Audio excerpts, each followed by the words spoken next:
ایک چھوٹے سے گاؤں میں ایک غریب لکڑہارا رہتا تھا جس کا نام سلیم تھا۔ سلیم روز صبح جنگل میں جاتا اور لکڑیاں کاٹ کر بیچتا تاکہ اپنے گھر کا چولہا جل سکے۔ سلیم غریب ضرور تھا مگر اس کا دل دنیا کے ہر خزانے سے زیادہ امیر تھا۔ وہ کبھی کسی کا حق نہیں مارتا تھا اور ہمیشہ حلال روزی کماتا تھا۔ ایک دن وہ جنگل میں لکڑیاں کاٹ رہا تھا کہ مٹی میں دبی ہوئی ایک چھوٹی سی تھیلی ملی۔ تھیلی کھولی تو اس کے اندر چمکتے ہوئے سونے کے سکے تھے۔ سلیم حیران تو ہوا مگر فوراً دل میں سوچا، یہ میرا مال نہیں ہے، کسی کا کھویا ہوا خزانہ ہے، میں کیسے اسے اپنے گھر میں لے جاؤں؟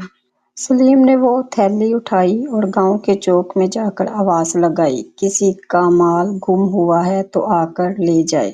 گاؤں کا ایک مالدار شخص دوڑتا ہوا آیا اور روتے ہوئے بولا، بھائی، یہ تھیلی میرے بیٹے نے کہیں کھو دی تھی، تم نے مجھے بہت بڑا نقصان سے بچا لیا۔ اس نے سلیم کو انعام کے طور پر سکے دینے چاہے مگر سلیم مسکرا کر بولا، مجھے صرف حلال روزی چاہیے، کسی کے مال پر میرا حق نہیں۔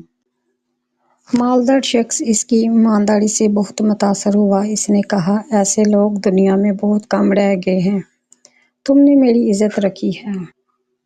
وہ شخص سلیم کے گھر گیا اور اس کے غریب گھرانے کی حالت دیکھ کر حیران رہ گیا۔ پھر اس نے کہا، اگر تم انعام قبول نہیں کرتے تو مجھے اجازت دو کہ میں تمہارے بچوں کی تعلیم کا خرچ اٹھاؤں۔ سلیم نے شکریہ ادا کیا۔ اس دن کے بعد اس کا گھر خوشیوں سے بھر گیا اور یوں اللہ نے اس کی سچی نیت کا ایسا انعام دیا جو سونے کے چند سکوں سے کہیں بڑا تھا۔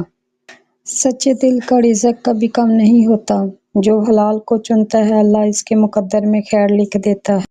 لکڑہارے کے لیے ایک سبسکرائب اور لائک کمنٹ شیئر تو بنتا ہے، اس کو آگے بھی شیئر کرنا۔